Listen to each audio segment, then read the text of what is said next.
할렐루야. 네.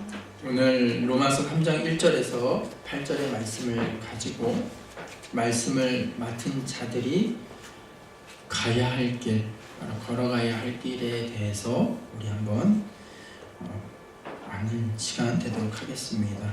오늘 로마서 3장 1절에서 8절까지의 말씀인데요. 여러분들이 좀 그것을 읽으셨을 때 좀 어려우실 수도 있었기 때문에 제가 여러분들에게 요즘 메시지 성경이라는 게 있습니다. 좀 쉽게 풀이되어 있는 말씀인데요. 그것으로 한번 여러분들에게 읽어드리도록 하겠습니다. 그렇다면 유대인인 것과 아닌 것, 다시 말해 하나님의 길에 대해 훈련 받은 것과 그렇지 못한 것은 무슨 차이가 있을까요? 사실 큰 차이가 있습니다. 그러나 사람들이 흔히 생각하는 그런 차이는 아닙니다. 우선 유대인들에게는 하나님의 계시, 곧 성경을 기록하고 보존할 책임이 맡겨졌습니다. 그 과정에서 유대인들 중 일부가 자신의 임무를 저버렸던 것은 사실이지만 하나님은 그들을 저버리지 않으셨습니다. 여러분은 그들이 신실하지 못했다고 해서 하나님도 신실하기를 포기하실 수 있다고 생각하십니까? 결코 그럴 수 없습니다. 세상이 다 거짓말을 일삼을 때에도 하나님은 끝까지 당신이 하신 약속을 지키는 분입니다. 이 말은 틀림없습니다. 성경도 그렇게 말합니다. 주님의 말씀은 변함이 없고 참되십니다.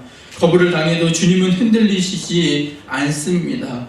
그런데 이러한 질문이 나올 수 있습니다. 우리의 악한 행위가 오히려 하나님의 의로운 행위를 분명히 드러내고 확증한다면 그 일로 우리는 오히려 칭찬받아야 하는 것이 아닌가? 우리의 악한 말이 그분의 선한 말씀에 흠집 하나 내지 못한다면 하나님께서 우리를 다그쳐 우리 말에 책임을 묻는 것은 잘못된 것이 아닌가? 그 질문에 대한 대답은 아닙니다입니다. 결코 그렇지 않습니다. 생각해 보십시오. 하나님께서 바르지 않은 일을 하신다면 어떻게 그분께서 세상을 바로 세우실 수 있겠습니까? 그저 심사가 뒤틀려서 이렇게 말할 수도 있습니다. 나의 거짓됨이 하나님의 참되심을 더욱 영광스럽게 드러내 준다면 왜 내가 비난을 받아야 하는가? 하나님한테 좋은 일을 하는 것인데 실제로 어떤 이들은 우리가 그렇게 말한다고 말을 퍼뜨리기도 합니다. 그들은 우리가 악을 더 많이 행할수록 하나님은 선을 더 많이 행하시니 악을 더 많이 행하자라고 말하며 다닌다고 주장합니다. 이는 순전히 중상모략인 것을 여러분도 잘 아시리라 믿습니다. 아멘. 좀 길었는데요. 다음과 같은 말씀이 우리가 오늘 본문의 말씀입니다. 그 중에서 제가 오늘 포커스를 두고 가졌던 말씀이 무엇이냐면 로마 3장 1절에서 2절의 말씀입니다. 유대인에게 말씀을 주셨던 하나님, 그리고 유대인에 대해서 왜 그렇다면 유대인이 어떠한 가치가 있었을까? 유대인들이라는 이름, 결국 유대인들에게 약속하셨던, 또한 구약에서 말했던 그 가치가 우리가 생각할 때 변했다라고 우리는 생각할 수 있습니다. 어떤 사람들은 이야기합니다. 구약에서 이야기하는 하나님의 모습과 어쩌면 왜 이렇게 신약에서 이야기하는 하나님의 모습이 틀립니까? 신약에서 말한 예수님의 모습, 하나님의 모습은 사랑의 하나님이었다면 구약에서 말하는 하나님은 진노의 하나님이고 우리를 두렵게 만드는 하나님이 아니었습니까? 라고 이야기하시는 분들이 있습니다. 그런데요, 우리가 알아야 될 것은 구약부터 시작해서 신약에 이르기까지 하나님은 동일하게 우리에게 약속하심과 그 본질이 있는데 그 약속하심과 본질이 바뀌지 않았다라는 것입니다. 오늘 본문을 읽어보면 조금 어렵게 여러분들이 생각하실 수도 있습니다. 물론 오늘 말씀을 해석한다는 것이 쉬운 말씀은 물론 아닙니다. 조금은 어렵게도 생각할 수도 있습니다. 하나님의 백성이라는 유대인들에서 어떠한 나음이 있다라고 그들은 성경은 기록하는데, 과연 유대인들에게 주셨던 그 나음이 무엇인가? 분명히 하나님은 사랑이고 예수 그리스도만 믿으면 된다라고 이야기했지만, 유대인들은 그들에게 각자의 나음이 있었다라고 이야기하는 것이 무엇이냐면, 바로 오늘 말씀을 그들에게 맡기심이 되었다라는 것입니다. 말씀을 맡은 자, 그들이 유대인들이었다라는 것입니다. 말씀을 맡은 자였기에 그들은 하나님의 선민, 선택받은 민족이다라는 타이틀을 가질 수 있었습니다. 마찬가지로 말씀, 율법을 사랑하는 그의 백성들에게 하나님께서 그 율법이라는 그 말씀을 그들에게 주셨고, 그들 가운데 하나님을 알기를 원하셨다라는 것입니다. 그런데 어떻게 됐습니까? 그들은 실패되었다라고 많은 사람들은 이야기를 합니다. 그런데 과연 그것이 실패될 수 있었을까? 하지만 그들은 하나님의 약속 가운데 있었고 말씀을 맡은 자라고 하면서 구원을 얻는 데는 분명히 실패는 했습니다. 왜냐? 하나님이 그에게 약속하신 율법의 말씀은, 맡겨진 그 말씀은 잘못된 것이 없는데 그들의 말씀을 향한 포커스가 잘못됐기 때문이다라는 것입니다. 우리가 생각해 볼 때 유대인들을 생각해 보면 어떻게 생각합니까? 말씀을 받았지만 실패했던 사람? 가식덩어리가 가득 차 있던 그들의 모습. 우리는 때로는 그 사람들을 비방합니다. 비판합니다. 당시에 바리새인들은 그랬기 때문에 구원받을 수 없었어 라고 이야기합니다.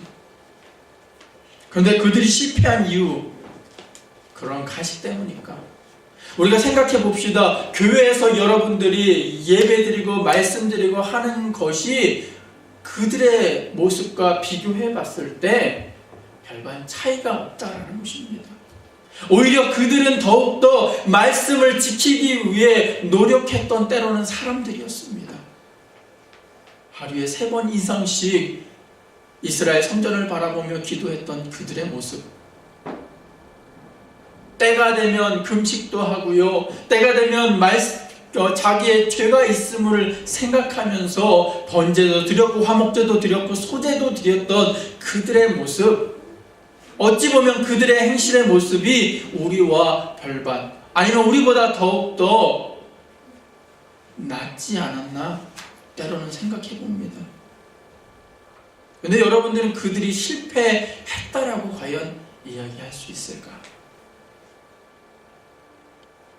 우리가 생각하던 당시의 유대인들의 모습은 우리가 생각하는 신앙 생활한다는 것, 교회 생활한다는 것의 모습에서는 우리보다 더욱더 깨끗하고 우리보다 더욱더 온전하기 위해 노력했던 사람들이 바로 유대인들이며, 또한 유대인들의 유대인들이라고 하는 바리새인의 모습이었습니다. 그런데 예수님께서 오셔서 바리새인들에게 잘못된 것을 이야기하십니다. 왜 그랬을까? 생각해 볼 때 그들은 율법에 대해서 오해했기 때문입니다. 그들이 생각하기에 율법을 잘 지키면 하나님께 구원받고 하나님께 가까이 갈 수 있다라고 그들은 생각했기 때문입니다. 그리고 그대로 그냥 생활했습니다. 율법이란요, 구원을 위한 방법이 아닙니다.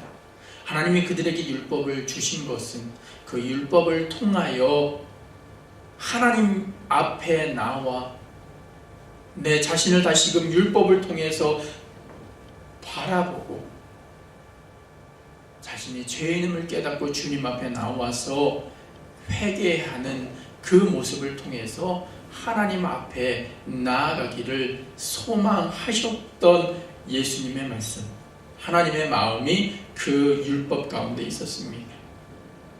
다시 말해서 율법은요, 구원을 향한 방법이 아니라 구원으로 가기 위한 인도자였을 뿐이다라는 것입니다.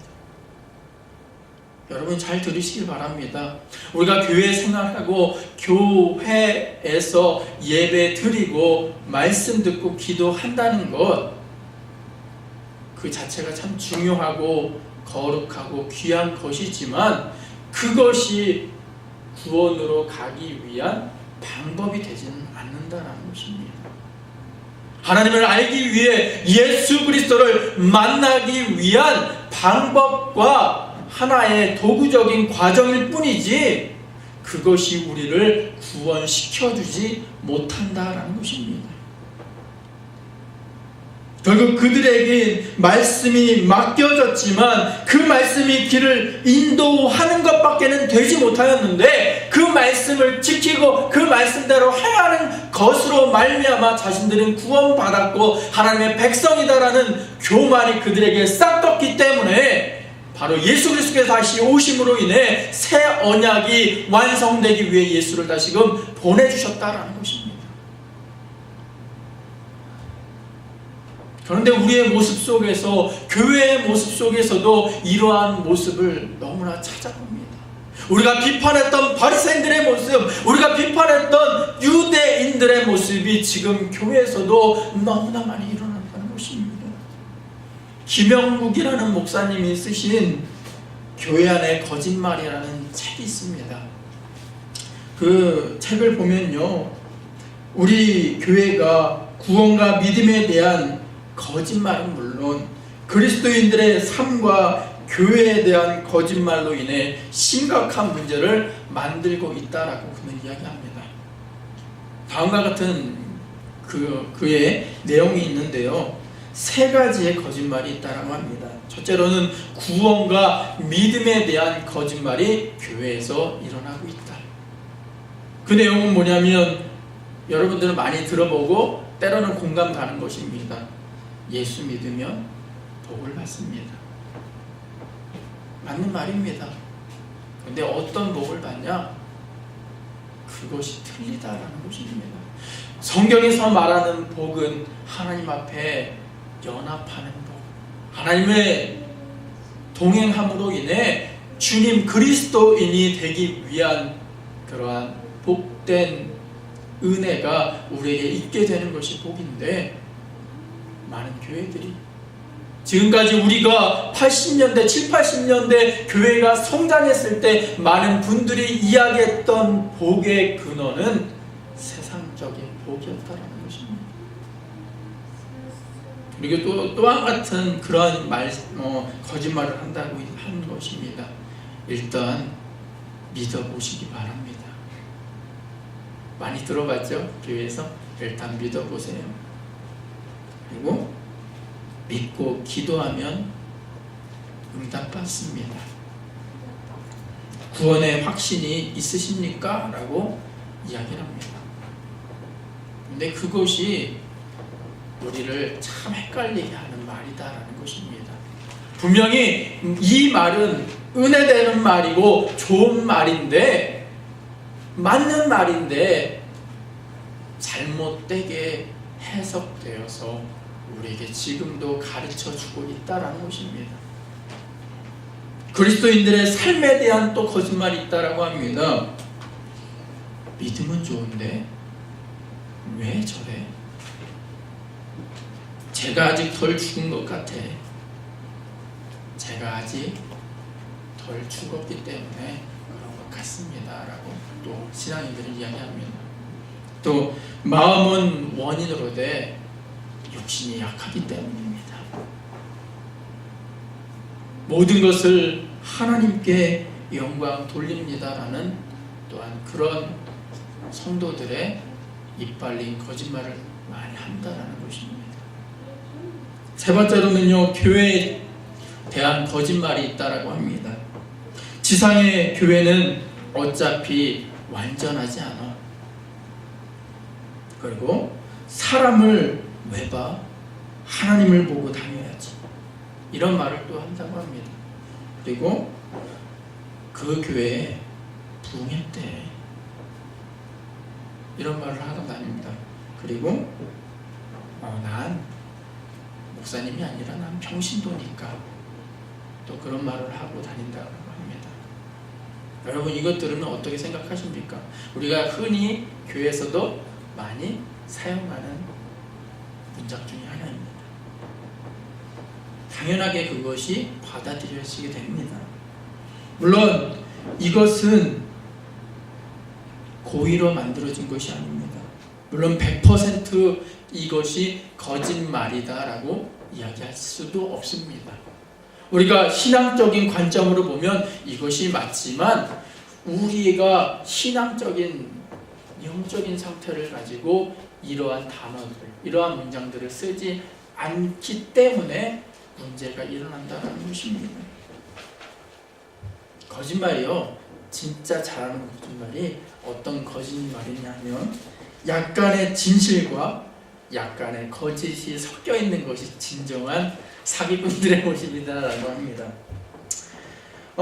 이러한 거짓말들이 우리가 마땅히 걸어가야 할 길인데, 분명히 방금 이야기한 것이 우리가 걸어가야 할 길이 맞는데 때로는 잘못 해석되어서, 때로는 잘못 생각함으로 인해 다른 관점으로 우리가 생각했기 때문에 그것이 거짓말이 된다는 것입니다. 분명히 유대인들에게 주셨던 율법의 말씀, 이보다 소중한 말씀이 없었습니다. 근데 왜 그것이 실패하게 되었을까? 그들은 그 생각하는 그 율법이 구원이다라고 생각했습니다. 지금도 이스라엘 백성은 그대로 살기를 원했기 때문에 그 율법대로 살아가면 하나님 앞에 구원받는다라고 생각합니다.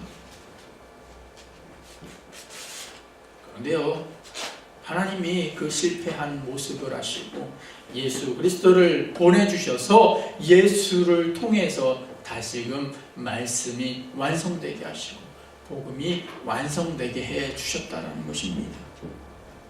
예수를 믿는다는 것은요, 어떠한 복을 받기 위한, 어떠한 성장을 하기 위한 것이 아니라 하나님과 함께 연합하기 위함이다라는 것을 다시금 알아갈 수 있는 우리 사랑하는 생수의 성도 되기를 원합니다. 복음은 어떠한 복에 대한 음성이 아닙니다. 어떤 사람들이 이야기합니다. 여러분, 복음이 뭐라고 생각하십니까? 그러면 복을 받기 위한 음성? 뭐 그렇게 생각하는 분들도 계십니다. 복음은 다른 것이 아닙니다. 복음은 good news, 바로 예수 그리스도께서 우리 가운데 오셔서 그 말씀이 우리 가운데 있음으로 인해 우리가 다시금 예수로 말미암아 구원받게 되었다라는 것, 그 하나밖에 없다는 것입니다. 우리 흔히 그런 말 많이 듣습니다. 저 친구는 참 믿음이 좋은데 왜 저래? 그 사람은 참 믿음은 좋은 것 같은데 성격이 좀 이상한 것 같아. 저 친구가 믿음이 있는 것 같은데 어떻게 저렇게 살까? 많은 그리스도인들이 비난받는 소리다라는 것입니다. 분명히 믿음 있는 사람 같은데 왜 저렇게 살아? 왜 저렇게 성격이 저래라고 많은 사람들은 비판한다라는 것입니다. 믿음이 무엇입니까? 바로 믿음이란 하나님께서 전폭적으로 의지할 수 있는 삶을 갖게 되었을 때 생겨나는 하나님의 은혜다라는 것입니다. 다시 말해서 믿음 갖는다라는 것은요, 우리의 행실이 변할 수밖에 없습니다. 왜냐? 예수 그리스도 앞에 나와서 우리의 모습을 다시금 되돌아보게 돼. 내가 죄인임을 깨닫고 주님 앞에 나와서 참 회개하게 됐기 때문에 우리의 모습이 변할 수밖에 없고, 과거의 나의 모습이 아니라 예수를 믿었기 때문에 변화되는 모습이 있는데, 왜 우리가 이러한 말을 듣겠습니까? 믿음은 다른 것이 아닙니다. 예수 그리스도를 온전히 믿고 그와 함께 동행하게 될 때 일어나는 하나님의 전폭적인 은혜다라는 것을 기억하면서 주님을 먼저 만나시길 원합니다. 예수를 만남으로 인해 다시금 우리가 연합하게 될 때 믿음이 샘솟게 된다는 것입니다. 신앙생활한다는 것, 믿음 생활한다는 것은 우리의 노력으로, 우리의 열심으로 인해서 그 믿음이 성취된다는 것은 잘못된 생각입니다. 어떻게 하나님을 만나지 않았는데, 예수님을 인격적으로 바라보지 못하였는데 우리가 어떻게 믿음에 대해서 이야기할 수 있습니까? 그것은 유대인들이 행했던 믿음이라고 생각했던 그들의 교만이고, 그들의 모습과 별반 차이가 없다라는 것입니다. 교회 활동을 열심히 하면 믿음이 좋은 것이다라고 여러분 생각하십니까? 물론 은혜 받고 사는 사람들은요, 교회 활동도 열심히 하지만 그의 모습이 사회에서나 교회에서나 별반 차이가 없다라는 것입니다. 왜냐? 예수 그리스도의 빛된 그들의 자녀가 됐기 때문에 교회에서뿐만 아니라 세상에 나가서도 빛과 소금의 역할을 감당하는 그리스도인들이 됐기 때문입니다. 이처럼 유대인이나 종교 활동을 하는 교인이나 별 차이가 없습니다. 왜냐하면 구원이 주체가 누구인지에 대해서 그들은 오해하고 있기 때문입니다. 믿음의 주체고 우리에게 믿음을 주실 분은 우리의 노력이 아니라 하나님이 우리에게 주시는 하나님의 은혜임을 다시금 기억하면서 주님을 만나는데 이 시간 정진해 나갈 수 있는, 주님을 만나길 간절히 소망하고 주님께 나와 기도하는 사랑하는 생수의 성도 되길 주님의 이름으로 간절히 축원드리겠습니다. 구원은 오직 예수밖에는 없습니다. 우리의 행위로 인한 구원 아닙니다. 오히려 행위로 인한 종교 생활이 있기 때문에 오히려 문제가 일어나게 됩니다. 여러분, 중세시대에 십자군 전쟁, 또한 중세시대에 많이 행해졌던 마녀 사냥 같은 것이요, 그 당시에 종교 생활을 했던 사람들의 눈은 당연한 것이었습니다. 그런데 그것이 정말로 믿음을 갖고 예수를 바라봤던 그들의 모습에서는 그것이 옳게 비춰질까? 아니다라는 것입니다. 오히려 신앙생활하는, 교회 생활을 하는 사람들이 교회의 분란을 때로는 일어날 때가 많이 있습니다. 왜냐? 그들은 신앙인으로서, 크리스찬으로서 산 것이 아니라 교인으로 살았기 때문에.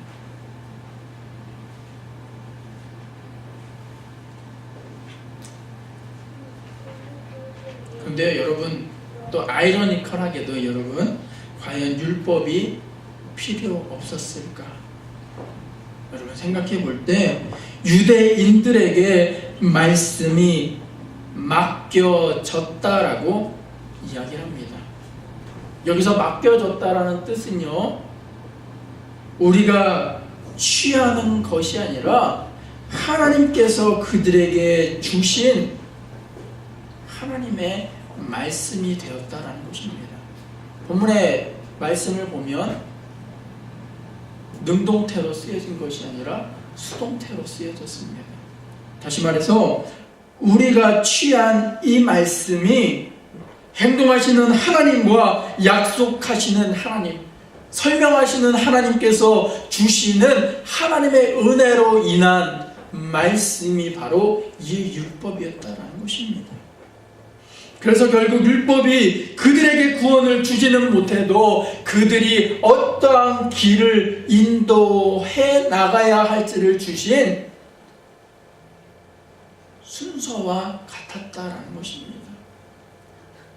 얼마 전에 제가 페이퍼를 쓴 적이 있는데, 교수가 원하는 그 스타일과 그 오더가 있었어요. 순서가 있었어요. 근데 그 순서대로 쓴 것이 아니라 제 생각대로 쓰게 되었을 때 어떻게 됐을까? 여러분 어떻게 됐을까요? 교수님이 다시 페이퍼를 주면서 다시 쓰라고 이야기했습니다. 반면에 우리가 올바른 점수를, 학생들이 올바른 점수를 맞기 위해서는요, 교수가 원하는 그 순서가 있습니다. 그 순서대로 하다 보면 잘 그 페이퍼를 쓸 수가 있다라는 것입니다. 마찬가지로 우리가 신앙생활을 함에 있어서 율법과 같은 행동, 교리, 어떤 것이 왜 우리에게 필요하냐? 그것은 우리가 보다 더 하나님과 함께 연합하기 위해서 가기 위한 그 순서를 우리에게 설명해 준다라는 것입니다. 우리에게 잘 이해하지 못했을 때 그 이해할 수 있도록 하는 것이 바로 신앙생활이며 교회 생활이고 바로 율법, 오늘 우리가 읽은 율법이다라는 것입니다. 하나님이 그들에게 율법을 주신 것은 그 율법을 통해서 하나님께 나와 자신의 죄의 근원을 다시금 확인하고 주님께 회개하길 원하시는 하나님의 사랑이 그 율법 가운데 있었다는 것입니다. 이방인들은요, 윤리와 도덕이라는 것을 통해서, 때로는 양심을 통해서 자기를 점검하는 것으로 끝나였습니다. 좀 더 깊이 가더라도 양심으로밖에 자기를 비추지 못했기 때문에 그들은 진정한 회개가 그 가운데 없게 되었다는 것입니다. 왜냐? 양심이 생각한 찔림이 그 가운데 있었지만 그들을 온전히 모습을 투과하여서 자신을 볼 수 없게 되었다는 것입니다. 하지만 율법을 가졌던 유대인들은 그들이 충분하게 자신을 율법을 통해서 자신의 모습을 볼 수 있었고 자신의 죄를 고백할 수 있는 가능성이 그들에게 있었다는 것입니다. 결국 하나님의 말씀으로 자신의 모습을 비추어 볼 수 있었기 때문에 하나님께서는 그 율법을 그들에게 주셨고 그렇게 되기를 원하셨고 죄를 회개하고 다시금 돌아왔을 때 용서해 주실 하나님의 넉넉한 사랑이 그 가운데 있었다라는 것입니다. 사랑하는 생수의 성도들이여, 마찬가지입니다. 우리가 기도하고 말씀 듣는 것에 충실히 해야 될 것은 그로 인해 우리의 죄 있는 것을 다시금 깨달아 알므로 인해 주님께 나와 내 죄를 고백하고 주님께 나와 연합하는 우리의 모습 되게 원하시는 하나님의 사랑이 그 가운데 있기 때문입니다. 그리스도인이 되느냐, 교인이 되느냐, 다른 것이 아닙니다. 교인은 그 신앙생활하는 것으로 끝나지만 그리스도인은 신앙의 생활, 말씀 보고 기도하고 여러 가지의 봉사하고 헌신함으로 인해 그 가운데 내 자신을 다시금 깨닫고 알아. 한 걸음 한 걸음 주님 앞에 나오는 성도의 모습, 회개가 그 가운데 있게 될 때 주님께 우리를 맡기는 삶으로 변화될 수 있고 진정한 구원이 그 가운데 있게 된다라는 것입니다. 교회의 본질은 다른 것이 아닙니다. 크리스찬들이 추구해야 될 것은 오직 진정한 참 회개와 주님을 내 마음에 모시는 것, 그것밖에는 없습니다. 교회에서 인간다움에 대해 이야기하고 어떠한 선에 대해서 이야기하고 도덕적으로 이야기하는 것도 때로는 중요하지만 그것이 주가되면 안 됩니다. 그것이 주가되면 인본주의적인 교회로 변할 수밖에 없고 하나님이 원하시는, 하나님이 역사하시는 교회가 되는 것이 아니라 인간의 존엄을 위해 다시금 모이는 공동체밖에는 되지 않는다라는 것입니다. 영적인 눈을 뜨시고 다시금 우리의 행실을, 우리의 모습을 믿음 가운데 다시금 말씀 가운데 재조명함으로 인해 주님께 나와 회개할 수 있는, 주님께 나와 우리의 모습을 다시금 고백드리며 우리의 삶을 주님 앞에 내어놓을 수 있는 사랑하는 생수의 성도 되길 주님의 이름으로 간절히 축원드리겠습니다. 구원은 본인이 예수를 믿는다는 분명한 자기 의지적이고 이성적이고 전인격적인 고백이 있게 될 때 가능하다는 것입니다. 또한 하나님의 거룩하심 앞에 선 자기의 존재를 어떻게 해결받을 수 있을까? 결국 우리가 예수를 만나는 것, 그것밖에 없습니다. 하나님이 세상을 이처럼 사랑하셔서 그 예수를 이 자리에 우리에게 보내주신 것은, 또한 십자가에 달려 그분이 돌아가신 것은 바로 예수를 믿게 하는 믿음이 우리에게 있게 되고 그로 인해 다시금 구원받기를 원하시는 하나님의 놀라운 사랑이 있기 때문입니다. 그렇다면 율법을 주신 유대인들은 꼭 나쁘기만 하냐? 꼭 그렇지 않다라는 것입니다. 유대인들은요, 믿는 가정에서 어려서부터 성장한 사람들과 같이 그들에게는 신앙의 연륜과 내공이 있다는 것입니다. 그래서 돌연 회심하여 믿는 사람도 참 은혜되는 것이지만 그들과는 조금의 차이가 있을 수밖에 없다는 것입니다. 회심한 지 얼마 안 된 사람은요, 자신의 변화에만 그 초점이 맞추게 되지만 반면에 어려서부터 예수님을 알고 신앙의 가정에서 성장한 성도들은 하나님의 존재와 하나님의 성품과 하나님의 일하시는 방법에 대한 지식이, 연륜이, 기도의 쌓임이 그 가운데 있다라는 것입니다. 다시 말해서 동일한 맛을 내는 음식점이 있지만 우리가 그 맛을 몇십 년 동안 이어온 음식의 맛이 더 깊이가 있는 것처럼 신앙인의 가정에서 성장한 사람들과 돌연 회심하여 예수를 믿는 사람들이 똑같이 구원을 받은 그리스도인들이지만 조금의 차이가 있다는 것입니다. 기도의 공력과 말씀의 깊이가 다르다는 것입니다. 물론 그렇다고 그 둘의 차이는 없지만, 구원에 있어서는 그들의 차이는 없지만 결국 신앙이란 하나님을 아는 것이고 죄에 대해 아는 것이기에 보다 더 주님을 만나는 데 수월하다는 것입니다. 그리고 어떤 환난이 오고 어떤 의심이 왔을 때 그것을 이길 힘이 그들에게는 조금 더 있다는 것입니다. 그러면서 살면 살수록 인간에 대하여, 하나님에 대하여 우리는 더 많이 놀라게 되고 우리가 알게 될 수 있는 것처럼 신앙의 깊이와 차이가 내성이 있게 된다는 것입니다.